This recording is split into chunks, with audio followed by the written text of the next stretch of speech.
সূরা আল-আলাক। বিসমিল্লাহির রহমানির রহিম।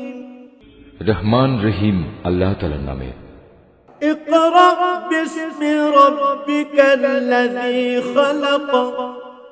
হে মুহাম্মদ সাল্লাল্লাহু আলাইহি ওয়াসাল্লাম, তুমি পড়ো পড়ো তোমার মালিকের নামে, যিনি সৃষ্টি করেছেন। খালাকাল ইনসানা মিন আলাক। যিনি মানুষকে সৃষ্টি করেছেন জমাট বাঁধা রক্ত থেকে। ইকরা ওয়া রাব্বুকাল আকরাম। তুমি পড়ো এবং জেনে রাখো তোমার মালিক বড়ই মেহেরবান। আল্লাযী আল্লামা বিল কলম। তিনি মানুষকে কলম দ্বারা জ্ঞান বিজ্ঞান শিখিয়েছেন। আল্লামাল ইনসানা মা লাম ইয়ালাম।